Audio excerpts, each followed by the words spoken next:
My name is Emily Carter, and I still remember the way Jason's face twisted when I said the words. I sold it. That house he thought was his forever gift, paid for by me, was no longer his. He rattled the door, screaming, "What the hell?" while I stood in the shadow of the porch, holding the power he'd always taken for granted. Let me ask you this, where are you watching from right now? Drop your city in the comments. I want to know how far this story reaches. Because if you've ever been the good one in the family and got betrayed anyway, then you'll understand why I did what I did. Now let me tell you how it started. With a glass of milk, a $10 bill, and the first time I learned I was less. It was a humid Saturday morning in our creaky Tennessee kitchen, the kind where the screen door whines louder than the old fan in the window. I was 12, still small enough to need a step stool for the upper cabinets, but old enough to feel the slap of being overlooked. Jason was already at the table, lazily shoveling cereal into his mouth with one hand and scrolling through his clunky flip phone with the other. He was 14, smug and golden like all big brothers are before real life hits. Mom was pouring him orange juice when Dad pulled out his wallet with a sigh. "Here," Dad said, sliding a crisp $20 bill across the table. "That should cover next week's lunch. You've got practice too, right?" Jason nodded like a king receiving tribute. "Yeah, Coach said we might travel to Memphis for regionals." "Good," Dad said, folding his wallet shut. I stepped into the room then, holding my empty lunch sack like an apology. "Hey, I think I need lunch money too. Mine ran out Thursday." Mom didn't even look up from the sink. "Emily, we've talked about this. You're old enough to manage what you're given, be smarter with it next time." "But Jason," I started, then stopped when Jason snorted under his breath. "Jason's a boy," Dad interrupted. "Boys eat more, boys need more." I stared at him. "Are you serious?" Dad stood, straightening his belt like the conversation bored him. "Don't get dramatic. You'll survive. You want money? Babysit. Earn it." Jason smirked over his spoon. The glass in my hand shook. It was just a plain tumbler of milk, but I could feel heat rising from my cheeks like lava under skin. I set it down too hard. Not enough to break it, just enough to make them all look. "So he gets everything because he's a boy." My voice cracked halfway through, but I didn't care. Mom finally turned to me, towel in hand, tone tired. "Stop making this a thing. Boys just have different needs. That's biology, honey." Jason leaned back in his chair and gave me the same smug grin he always did when he won, effortlessly. "Don't stress it, Em. Girls are better at sharing, right?" The silence after that wasn't calm, it was loaded. A heavy, quiet injustice that pressed on my ribs like a seatbelt in a crash. I bit my lip hard enough to taste blood. Not because I was scared, but because if I spoke again, I would cry. And I'd learned that crying didn't change rules in our house.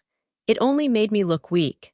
I grabbed my sack and turned away, but not before I caught Jason winking at me, like this was all just a joke I didn't get. But it wasn't a joke. It was the moment I realized I would always be second. Second to a boy who didn't lift a finger to help. Second to parents who saw fairness as a luxury for boys only. Second in a house where I had done nothing wrong except be born the wrong gender. In that moment, I made a vow I wouldn't share with anyone. I whispered it inside the hollow of my chest as I walked past the laundry room door that never closed all the way. I'll never ask them for $1 again. I would find my own way. And one day, they'd look at me, not as the girl who needed too much, but as the woman they never saw coming. That glass of milk and a wrinkled 20 taught me more about justice than any school ever would, and they had no idea what they'd just set in motion.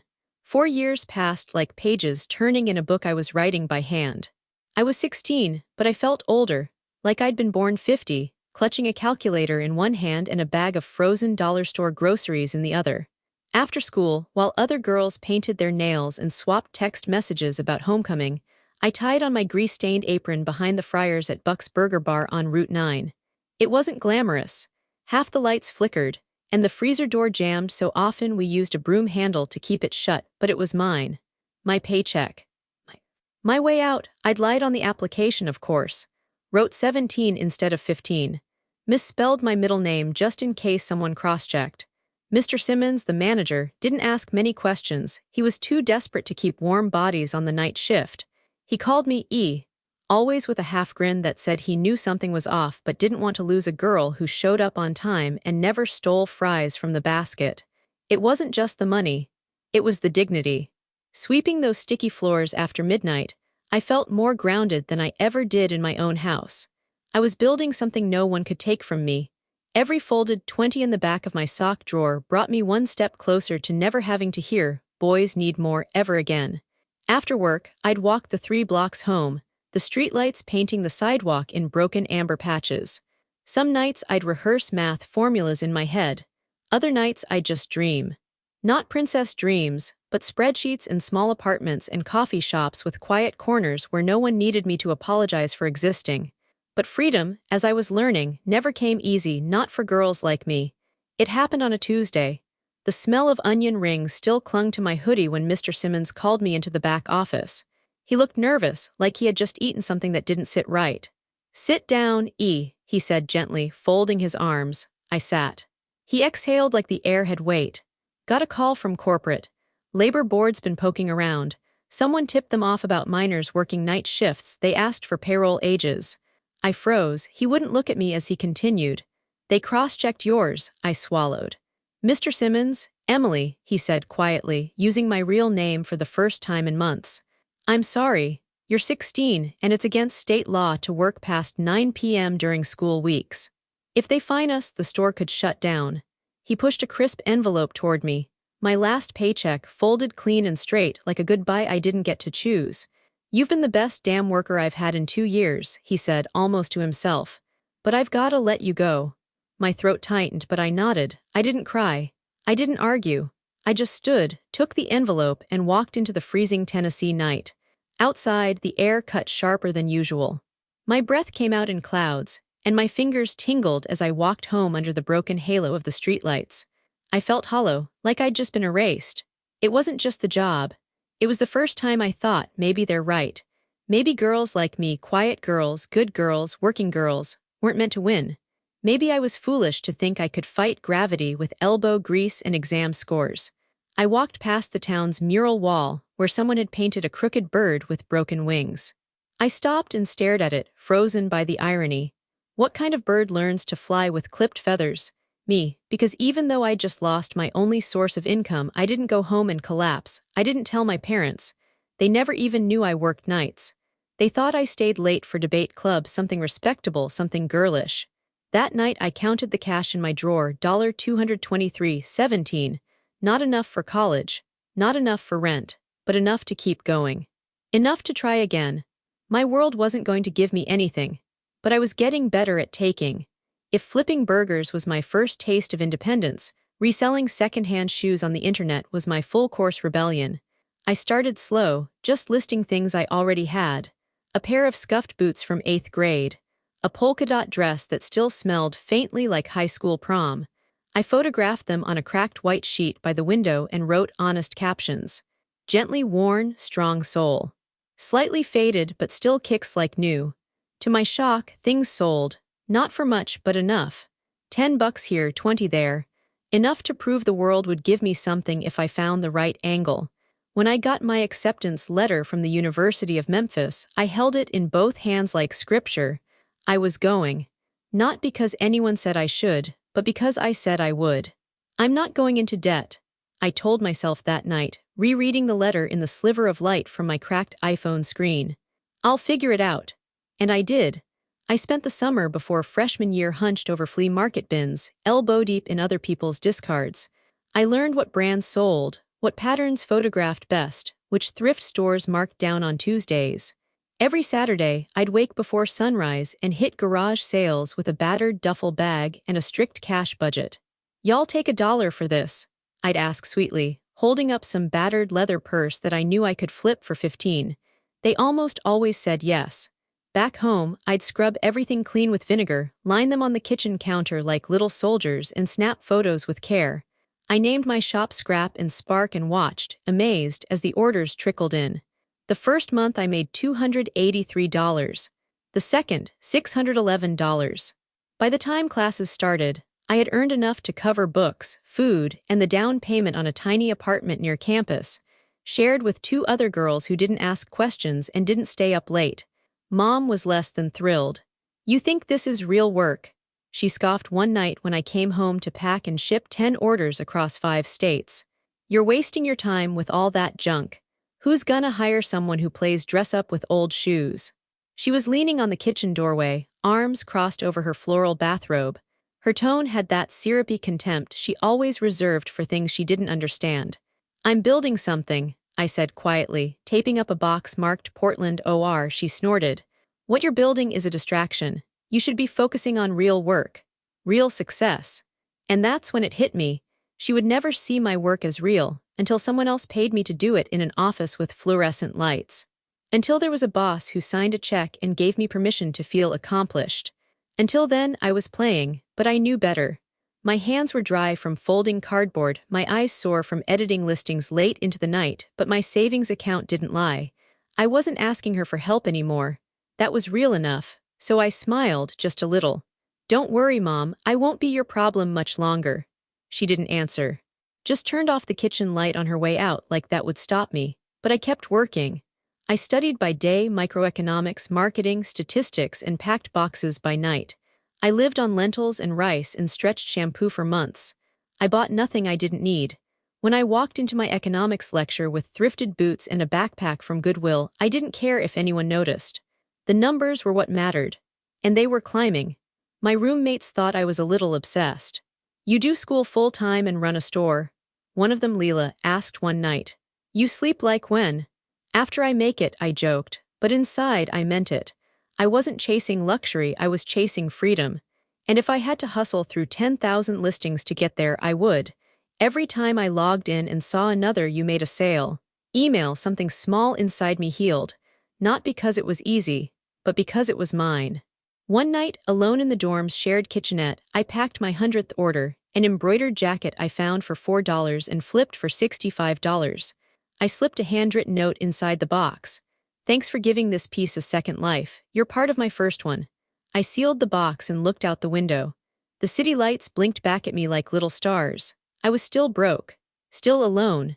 Still building my ladder one rung at a time, but I was climbing, and I would never go back down. I turned 21 in a dorm room that smelled like stale coffee and packing tape. It was finals week, and the third night in a row I'd fallen asleep with shipping labels stuck to my jeans. The pile of outgoing orders formed a crooked pyramid beside my laptop, and my econ textbook served as a makeshift coaster for my half-empty mug. No cake. No candles. No calls from home. Jason had posted something on Facebook that morning, a smug photo from Miami, his arms slung around a girl in a rhinestone bikini. Blessed to be 24 today, family first. It had 300 likes. Our mother commented with 6 heart emojis. She hadn't texted me once. Not that I expected her to, not anymore. I spent my birthday doing what I always did. Listing, packing, shipping, calculating. My body moved on autopilot, but somewhere deep inside, something felt different, like maybe I was reaching the edge of something. That night, after I printed my last label and wiped the counter clean with a rag, I sat down on my mattress and pulled my legs under me. I opened my banking app, not because I was expecting anything new, but because checking it had become a habit. A ritual, proof I wasn't imagining the progress. When the screen loaded, I blinked. Then I blinked again. 70,081.26. I stared at it like it might change. My thumb hovered over the refresh button like maybe the number had been a glitch. Maybe I had hallucinated a comma. But no, it was real. That was my number, my work, my boxes, my odd hours hustle, my grit, my late-night posts and cold garage sales and weekends missed, my dreams measured in dollars and silence. I did that, I whispered out loud. Not with pride, not with arrogance, just awe. I looked around the room bare, window cracked open for air, string lights drooping in the corner, thrifted desk chair with a cushion I'd mended by hand. Nothing glamorous. But I had everything I needed. I hadn't asked for help. I hadn't borrowed a cent. I hadn't taken $1 from the family who once told me boys need more. And now I had more than any of them knew. I stood up slowly, pacing the small room barefoot, letting the number bounce around my head like music. 70,000. I could pay off the last of my tuition. I could open a real business account. I could upgrade my shipping setup. I could move into a real apartment. I could walk away. I opened the drawer where I kept my ledger, a thick spiral notebook with pages worn soft at the corners. Every sale, every expense, every return. I ran my hand over the cover like it was a living thing. There had been nights I wasn't sure I'd make rent. Nights I'd eaten microwaved rice 3 times a day and pretended I was fasting to feel more in control. Nights I'd cried so quietly into my pillow because my roommates were asleep and I didn't want anyone to hear me unraveling. But I'd survived all of it. I picked up my phone and opened my camera. I took a screenshot of the bank app, then one of the ledger. I didn't post them anywhere. I didn't send them to anyone. They were just for me. Proof. I pulled my hoodie tighter and sat back down on the mattress. For the first time in years, I didn't feel small. I didn't feel less than. I didn't feel like I was surviving. I felt powerful, not because of the money, but because of what it meant. I turned my scraps into stability, my rejection into revenue, my silence into strategy. I thought about Jason again, tan and comfortable in some overpriced rental. I wondered if he'd ever once asked himself where his comfort came from, who had sacrificed for it, who he left behind in his wake. I didn't envy him, because I had something he never would: certainty. I knew what I was made of. I could fall, fail, be forgotten, and still build again. There was a freedom in that. That night before bed, I lit a cheap cinnamon candle and whispered a quiet thank you, not to anyone in particular, but to every version of me who had kept going when it would have been easier to quit. The tired girl with raw knuckles from flipping burgers. The teen with calluses on her fingers from lifting thrift store bins. The student who taped labels at 2 a.m. instead of going out. They had brought me here. And for the first time, I allowed myself to hope, not just for survival, but for more. So much more. Graduation came with no fanfare and no applause, unless you counted the quick claps from strangers seated 3 rows behind me. My name was never called with tears in the audience, no signs held up in the bleachers. Just me walking across a stage in borrowed heels, gripping my diploma like it was a passport out of silence. I didn't expect anyone to come. And they didn't. That night, I ate drive-through fries in my car and watched the sun go down behind the University of Memphis Stadium. I wasn't sad, I was just still, like something had ended, but the echo hadn't caught up yet. But 2 weeks later, while the ink on my degree was still drying, I opened a folder on my laptop and typed the name, Root and Rise Consulting. It sounded a little earthy, a little ambitious, but it felt like me. My goal: help small businesses grow from the ground up using every lesson I'd scraped from my years reselling, budgeting, surviving. I'd lived what I was selling. I didn't need a polished pedigree, I had receipts. I reached out to local retailers. One boutique I used to source inventory from, a sleepy coffee shop with a loyal customer base but no online presence, even a family-run farm that wanted help branding their organic eggs and pumpkin butter. I showed up with spreadsheets, sample posts, and enthusiasm they weren't used to from someone under 30. And slowly, they started saying yes. One by one, clients signed on. A social media calendar here. An inventory audit there. Business cards. Taglines, rebrands, referrals trickled in. Nothing huge, but it was real. I kept my rates humble and my promises honest. And it grew. My tiny website buzzed with inquiries. I filed my first real taxes as a business. I even printed branded pens because nothing made me feel more official than giving someone a pen with my name on it. My life finally felt mine, until Jason showed up at dinner. It had been months since I'd stepped foot in my parents' house, but my mother called out of the blue with an offer I couldn't fully dodge. "We're having Sunday dinner," she said, like it was still the 90s and we were all pretending this was normal. "Come, it's been too long." She sounded oddly chipper, curious, even polite, suspicious but intrigued. I agreed. So I brought over a fruit tart from the bakery near my apartment, wore a simple blue dress, and stepped through the old front door like a visitor in a museum of my own childhood. The casserole was in the oven. The air smelled like rosemary and tension. Jason was already seated at the table, freshly shaven, polo shirt crisp like he'd been plucked from a men's catalog. My mother hovered, offering tea, salad, compliments. "You look well, Emily," she said, glancing at my shoes like she was trying to place the brand. "Busy, I hear." That alone stopped me. She'd never asked about my work before. "I am," I replied cautiously.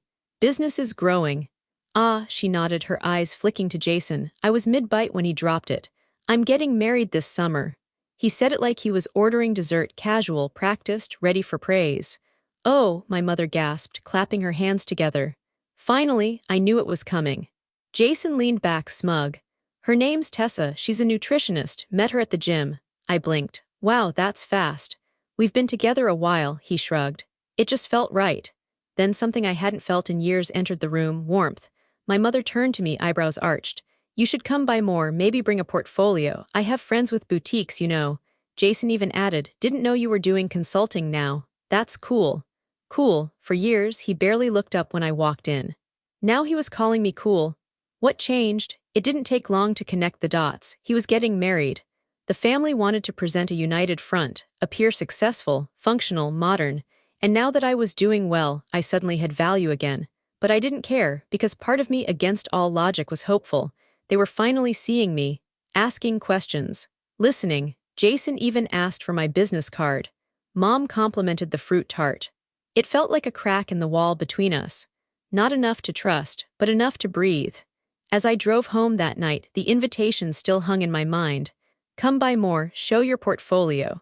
For the first time in years, I wasn't just the background sibling. I wasn't the quiet girl with second-hand shoes. I was someone with a company, a woman with worth. And maybe, just maybe, this was the moment they'd finally let me all the way in. There are moments in life where you stand at the edge of something, past and future tugging from either side, and you have to choose. For me, that moment came on a Tuesday morning in late spring when Jason called. Hey, Em, he said, voice unusually soft. You free to meet? Tessa and I want to show you something. We met at a quiet cafe just outside the city, the kind of place with lavender lattes and too many plants. Tessa waved excitedly when I walked in. She was polished white blazer, perfect curls, the kind of woman who looked like her life had come with a manual. Jason pulled out a chair for me. Glad you came.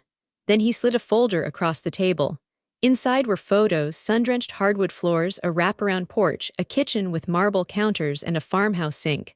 A modest two-story house on the edge of town. Clean, warm, hopeful.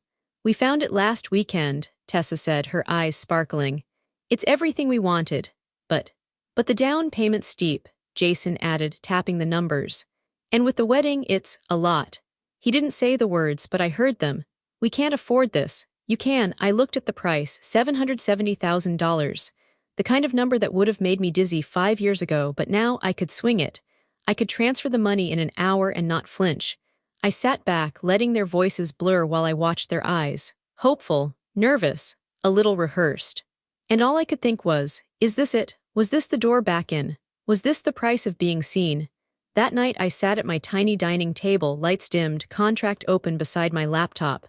I read the terms twice. It wasn't a loan. It wasn't a partnership. It was a gift, no strings, just blood, just family. I thought about the nights Jason got handed $20 bills while I was told to figure it out. The years of silence. The fact that he hadn't invited me to his birthday in 4 years. And still, I picked up the pen. At the closing meeting a week later, Jason shook my hand like a stranger and whispered, seriously, I nodded. You two deserve a strong start. Tessa blinked fast. Emily, this is huge. You didn't have to. I wanted to, I said simply. Because maybe that was true. Maybe some quiet part of me still wanted to be chosen, to be trusted, to be enough. Family looks out for each other, I added and smiled. Jason laughed, relieved, stunned, still not quite able to believe it. Man, Mom's gonna cry when she hears. She did. She called me that night, voice thick with emotion. Emily, sweetheart, what you've done, it's so generous, so mature. It was the first time in years she'd called me sweetheart. And in that moment, I let myself believe that this was it. My seat at the table.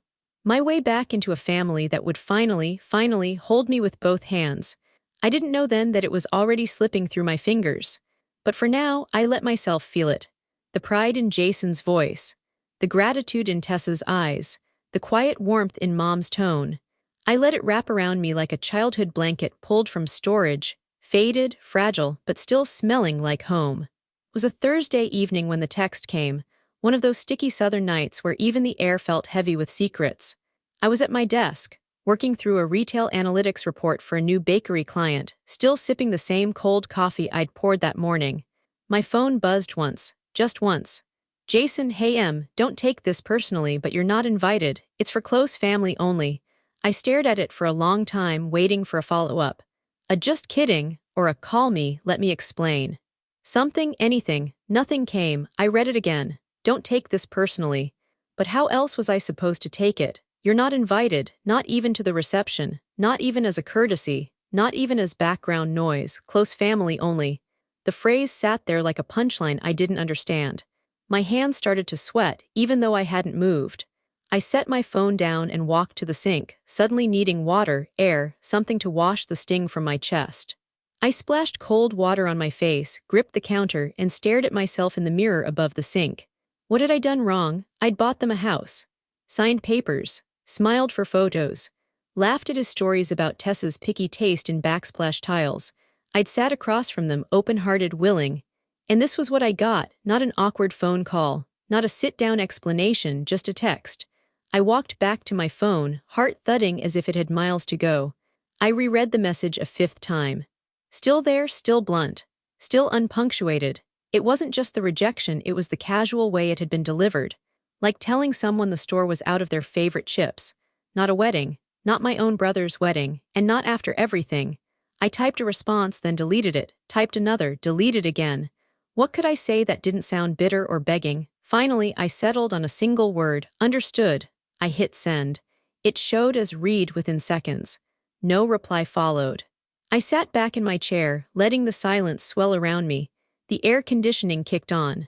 Somewhere outside, a neighbor's dog barked once, then went quiet. The quiet felt cruel. I picked up my phone again, opening the photo of the house I'd bought them. The sunny porch, the clean lines, the front steps where Jason once said, "We'll host every holiday here, Em. You'll always have a seat." What a joke. I thought of the hours I'd spent second-guessing whether the gift was too much. Whether it would change things for the better or make things weird. I'd convinced myself that love, if generous enough, selfless enough, could heal even the deepest rift. I was wrong, because love in our family had always been transactional. And somehow, despite all I'd given, I was still coming up short, still not enough. Not for a chair, not for a dance, not even for a slice of overpriced cake. That night I didn't cry, I didn't rage. I just sat there, phone in hand, staring at the empty message thread. And I felt it, not the shock, not the betrayal, but something colder. Clarity. They didn't forget me. They excluded me, on purpose. Close family only. The words echoed in my mind, over and over, until they weren't words anymore. Just a locked door I hadn't realized I was standing outside of the whole time. I hadn't been home in over a month, not since the papers were signed and Jason and Tessa had moved into their dream house. But after that text, "You're not invited," something inside me cracked wide open. I needed to hear someone say it out loud, or better yet, undo it. So I showed up at my parents' house on a Friday evening, dressed plain and tired. Not angry, not dramatic, just searching. Mom answered the door in her usual pale blue sweater, the one she always wore when she was trying to appear softer. "Oh," she blinked. "Emily. I was hoping to join you for dinner." She hesitated for a beat, just long enough to make me feel it, then stepped aside. "We've got chicken and green beans. Sit down if you like." Dad was already at the table, reading the mail with his glasses pushed up on his forehead like he couldn't be bothered to actually see what was happening. We ate in silence for several minutes, forks clicking, the air heavy with things unsaid. I waited for someone to bring it up. No one did, so I did. "I got Jason's message," Dad grunted. Mom kept cutting her casserole. My voice trembled slightly as I looked between them. "You're not going to let him exclude me, right?" Mom's knife paused for half a second. Dad exhaled slowly and set down his fork, like I'd asked him to solve a crossword he didn't like. "It's his wedding, Emily," he said plainly. "His day." "I know that," I replied, trying to keep my tone level. "But I bought them the house, I gave." "We know," Mom interrupted, her tone edged with that old familiar irritation. "And that was generous, but this isn't about you." I felt my breath catch. "So you're okay with me not being there, just not part of it?" Dad shrugged. "We don't want to cause drama, it's better this way." Better how? Better to pretend I don't exist. Better to act like my presence would somehow poison their perfect day. I stared at them, searching for some flicker of doubt, some guilt, some recognition of what this meant. But they had already returned to their plates. Forks up, mouths chewing, like nothing had been said, like I hadn't just been erased. Mom reached for the butter, passing it to Dad without looking up. "Did you call the plumber about the upstairs sink?" "Left a message," he replied, sipping his tea. I sat there, my stomach hollowing out, my chest tight and burning. I wasn't even angry, yet I was stunned. I'd come hoping for a correction, a laugh. "Oh honey, Jason's just being dumb." Of course you're invited, of course your family. Instead, they'd handed me silence dressed as peace. Tears welled in my eyes before I could stop them. I wiped them quickly, hoping maybe they'd notice. Maybe the sight of their grown daughter crying quietly at their dinner table would spark something, remorse, concern, anything. They didn't stop eating. Mom sighed once and muttered, "Don't do this, Emily, it's not a big deal." Not a big deal. I stood slowly, the chair scraping against the floor like it was protesting for me. I should go. Dad didn't look up. Drive safe. That was it, that was all. No hug, no apology, not even a lingering glance. I walked out into the dusk feeling like I'd been hollowed out. On the way to my car, I looked back at the window, our old dining room glowing with warm light, my parents still sitting at the table, still eating, still moving forward as if I hadn't just shattered inside. And it hit me. This wasn't just Jason. This was all of them. They didn't forget me. They chose to leave me out. And now they were too invested in that choice to even look back. The day Jason got married, the sun was obnoxiously bright. One of those sharp, cloudless mornings where everything looks too perfect to be real. I didn't get dressed up. I didn't cry. I wore jeans, a plain black t-shirt, and tied my hair into a low bun. No makeup, no jewelry, just my keys in one hand, a folder in the other, and a silence in my chest I had never known before. The city buzzed with wedding season traffic, white ribbons on car antennas, flower trucks weaving between lanes. Somewhere across town, Jason and Tessa were probably slipping into their tailored clothes, laughing with their bridal party, posing for perfect photos under perfect lighting. And I was unlocking the front door to the house they now called theirs. Technically, it was still mine. The deed was still under Emily Carter. The mortgage, the insurance, the taxes, me. I'd made it easy for them to forget that. But I hadn't. The realtor met me there at 9:00 a.m. sharp. Her name was Dana, sharp blazer, steady hands, not one for small talk. "Appraisal came in yesterday," she said as she handed me the folder. "Not quite the market high, but you'll still walk away comfortably." I nodded, flipping through the contract. It was all there, the numbers, the terms, the buyer info. I'd chosen the family carefully, newlyweds, one toddler, third on the wait list for a rescue dog. They'd fallen in love with the porch swing and promised to fill the home with music and Sunday pancakes. Dana pointed to the signature line. "Just here and here." I signed both without hesitation. "Lock change request is in," she added, checking her phone. "They're finishing up now." I turned to the locksmith, an older man in a red flannel shirt, who gave me a thumbs up as he twisted the final screw on the new deadbolt. The original key jingled in my pocket. I gripped it for a second before sliding it into the envelope labeled "Return to Previous Owner." He wouldn't need it anymore. Jason had never even asked for the paperwork, never questioned the logistics. He probably thought the house had somehow been transferred, that maybe Mom or Dad handled it, or that I was too soft to ever draw a line. But I wasn't soft anymore, I was finished. I stepped out onto the porch, took one last look at the freshly painted trim, the potted succulents still sitting where Tessa had left them. I didn't feel guilt. I didn't feel revenge. I felt justice. And beneath that, clarity. Kind that comes after years of carrying too much, giving too much, loving too hard for too little. I handed Dana the folder, shook her hand, and said, "Thanks for making it clean." She gave me a knowing nod. People always think they can keep the house and the hurt. I almost smiled. Not today. As I walked toward my car, the morning breeze picked up just enough to lift the hem of my shirt. I paused for a second, watching the locksmith pull his tools into his van. The front door now had a new code. A new family would be inside by next weekend. Let's see whose family now.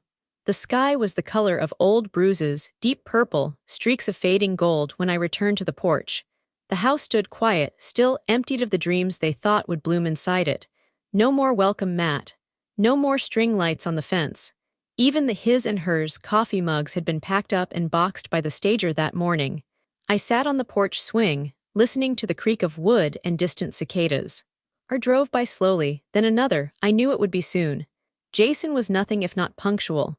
It was around 7:15 when I heard them, laughing, footsteps on gravel, high heels clicking against the walkway, then the jingle of keys. Jason's voice carried first. "We're home." I stayed seated, arms folded, shadows keeping me half hidden behind the porch post. He tried the key, then again, a sharp rattle. Pause, then a muffled, confused, "Tessa, did you change something?" The key scraped metal again. I could almost picture his brow furrow, his head tilted. Babe, it's not turning. Another try, a frustrated grunt. What the hell? Tessa stepped forward. Let me try mine. More fumbling. Silence. Then, Jason, it's not working. From my corner of the porch, I watched him yank the handle once, twice, before giving it a solid shoulder shove like force could fix what had already been taken. That's when I stood. Slowly. Deliberately. My shoes made a soft thud against the wooden steps as I stepped into view. The porch light flicked on above me, casting a warm glow across Jason's stunned face. His jaw slackened. Emily? Tessa turned too, blinking like she wasn't sure whether to wave or worry.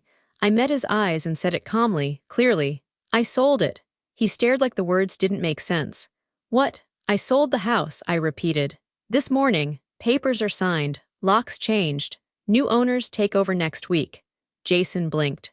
What the hell are you talking about? Tessa looked between us. Wait, sold, but this is our Jason. What is she talking about? Jason's voice rose, sharp now. You can't just sell our house. It was never yours, I said, my voice even. I paid for it, I owned it, I gave it to you on trust, on love. He stepped forward, confusion shifting into something uglier. This is a joke, right? You're messing with us. No joke, I said, holding his gaze. It's gone. And so is the part of me that kept hoping you'd treat me like family. Tessa's brows knit together. Jason, you said she refused to come to the wedding, that she didn't want to be part of it. I stayed silent, letting the tension fall into her lap. Let her sit with that. Jason shifted, suddenly unsure of the ground beneath him. Well, she wasn't. I wasn't invited, I said, stepping down the last porch stair. Remember, close family only. The words landed like bricks. Tessa turned to him slowly. You told me she chose not to come. You never said she was excluded. Jason looked trapped, his eyes darting. I didn't think it mattered. It mattered to me, I said. And with that, I stepped off the porch and walked toward my car, the sound of their voices, confusion, anger, unraveling, fading behind me. I didn't slam the door. I didn't drive off in a flurry of tires and drama. I just left. Because they didn't get to decide what kind of family I belonged to anymore. I didn't expect them to follow me. But within minutes, their SUV screeched down the street and parked crookedly behind my car. The doors flung open in tandem, and then came the voices, first Jason's, then Tessa's, and finally, Emily Jane Carter. Mom. I turned slowly, still standing by the driver's side, arms crossed against my chest, as if that could shield me from the storm I knew was coming. My father was stomping toward me in socks. He must have run straight out the door. What is the meaning of this? He bellowed, face red, chest puffed like he was still the man who made rules in this family. I didn't move. I sold the house, that's the meaning, Mom gasped. You after everything, after the gift, you're punishing your brother on his wedding day. Jason pointed at me, his voice rising to a near whine. You're unbelievable, you're actually psychotic. Wait until our wedding day to pull the stunt. Your wedding day, I repeated, looking right at him. Where I wasn't welcome. Tessa was quiet now, standing a few steps back, her expression unreadable as she watched the chaos unfold. Jason flailed an arm toward her. You didn't want to come, I told you. No, I said, loud enough to cut through all of them. You told me not to come, you texted it. Close family only, remember. And then I turned to Tessa, her brow furrowed. What? I nodded once slowly. He told me I wasn't invited, that it was close family only. She looked at Jason, a faint tremble entering her voice. You said she refused to come. Jason blinked, clearly scrambling. She wasn't going to come anyway, Tessa. She's always had issues with. I still had the text, I interrupted. Want to see it? I pulled out my phone and opened the message. With 2 taps, I held it up for her to see. Her eyes scanned the screen. Her mouth parted. Then the fury set in. She looked at Jason like she'd never seen him before. You lied to me. Tessa, you lied. Her voice cracked like glass under pressure. You said she didn't want to come. You said it would be awkward to force her. Jason stepped toward her. Baby, I was protecting you from her drama. Her drama, she snapped. She bought us a house, Jason. She gave us everything and you erased her like she didn't matter. Mom stepped in, trying to redirect. Let's not do this here. Everyone's emotional. We can talk later. No, Tessa cut her off, voice sharp. We'll talk now. She walked up to me, her breath catching. I had no idea. Emily, I didn't know. I studied her face, searching for any trace of manipulation, but what I saw was real shock, regret, a strange grief. I wouldn't have gone through with it if I'd known, she whispered. Jason scoffed. You're being ridiculous. No, she snapped, turning on him. You lied to your own wife about your own sister. What else don't I know, Jason? What else did you decide on your own while smiling in my face? Jason's jaw worked silently. Tessa turned back to me, took a breath, and said, I'm with you. I blinked. I want to fix this together however we can. The wind rustled through the trees above us. Behind her, my parents stood in stunned silence. Jason looked like he might explode. I said nothing at first. Just let the silence stretch. Because for once, they were the ones scrambling. They were the ones wondering what I would do next. And for the first time in my life, I was seen, not by the ones who raised me, but by someone who had nothing to gain from pretending I mattered and still chose to stand beside me, so I nodded, slowly. Okay, Tessa's hand brushed my arm gently. You deserve better, they all do, I exhaled. And for the first time in years, it didn't feel like the air was caught in my throat. Let's start with the truth, I said.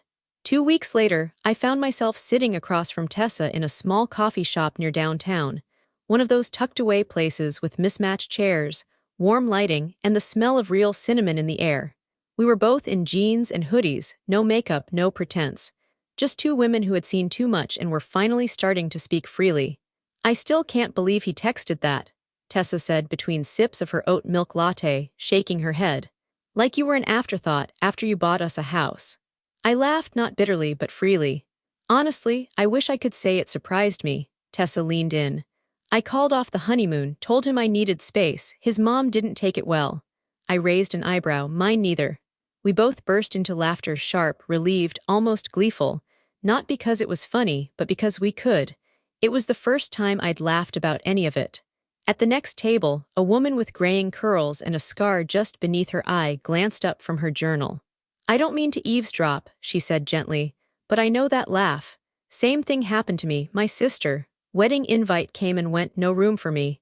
Tessa turned to her, smiling in recognition. Let me guess, just keeping things simple, the woman laughed. Or we didn't want to cause tension, like I was the tension.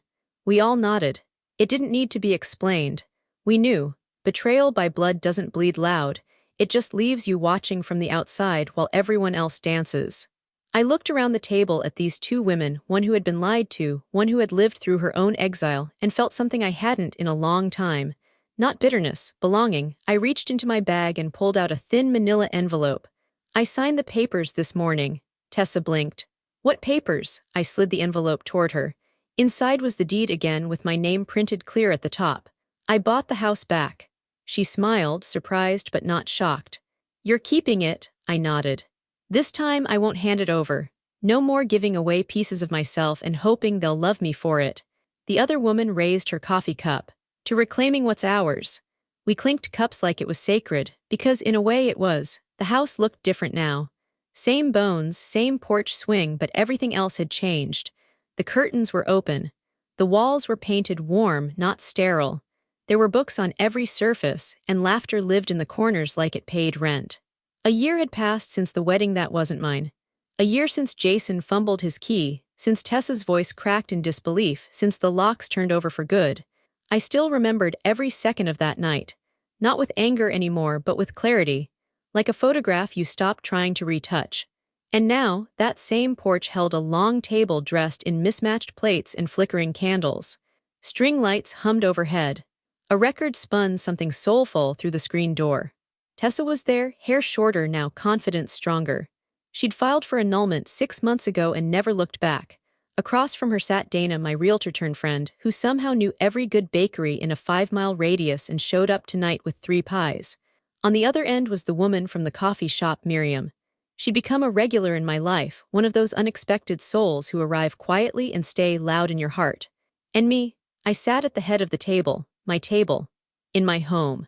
The dining room that once served frozen chicken casserole in silence now pulsed with conversation and kindness. Every chair was filled, not with obligation, but with people who chose to be here. Tessa lifted her glass. It's almost exactly a year, huh? I smiled. Almost to the hour. Should we do it? Miriam grinned, nudging me. I think we have to, Dana said, already raising her glass. I stood, heart warm, throat tight. To lock doors, I said slowly, letting the memory bloom just enough to honor it, and the truths they force open. And to the families we choose, Tessa added, her voice steady, proud. We all raised our glasses. To chosen families, I echoed, my voice a little fuller now, a little surer. To locked doors and unlocked truths. The clink of glass rang out across the table, soft and sure. And for the first time in a long time, I didn't just feel included. I felt home.